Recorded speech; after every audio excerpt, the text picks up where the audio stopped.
2022 में हिंदू पंचांग के अनुसार जन्माष्टमी का त्योहार 18 अगस्त को मनाया जाएगा। भाद्रपद के कृष्ण पक्ष अष्टमी को जन्माष्टमी मनाई जाती है, ऐसी मान्यता है। इसी दिन भगवान श्री कृष्ण का जन्म हुआ था। श्री कृष्ण जन्माष्टमी के दिन प्रातःकाल स्नान करके व्रत का संकल्प लेना चाहिए। भगवान के आगे खड़े होकर संकल्प लें। रोग शोक निवारण के लिए, मनोकामना पूर्ति के लिए विधि विधान से व्रत का पालन करना चाहिए। कृष्ण का अर्थ आकर्षित करना होता है और ड़ा का अर्थ होता है आनंद। इस प्रकार कृष्ण नाम का अर्थ परमानंद से जोड़ा जाता है। शाम के समय झूला बनाकर कृष्ण को झूले में झुलाएं।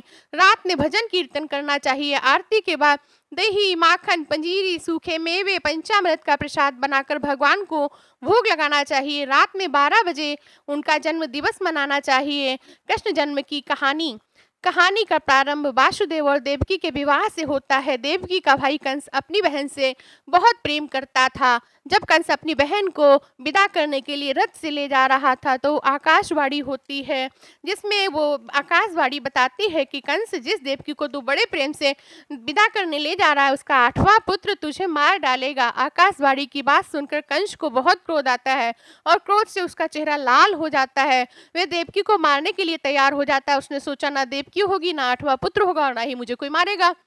वासुदेव जी ने कंस को समझाया, तुम्हें देवकी से तो कोई भय नहीं है, उसकी 8वीं संतान से भय है, तो इसलिए मैं इसकी 8वीं संतान तुम्हें सौंप दूंगा। कंस ने वासुदेव की बात स्वीकार कर ली और वासुदेव देवकी को कारागार में डाल दिया। तत्काल वहां नारद जी पहुंच जाते हैं। वे बोले, कंस, तुम्हें ये कैसे पता चलेगा 8वां गर्भ कौन सा है? गिनती प्रथम से शुरू करोगे या फिर अंत से?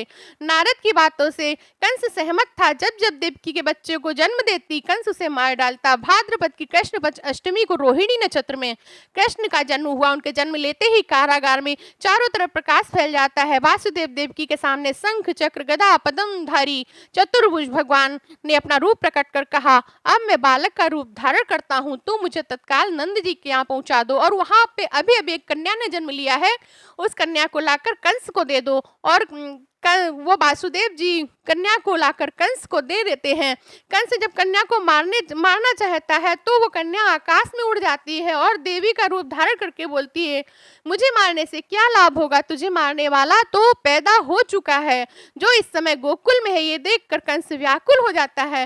कंस ने श्री कृष्ण को मारने के लिए बहुत से दैत्य राक्षस भेजे। श्री कृष्ण ने अपनी माया से सारे दैत्य मार डाले।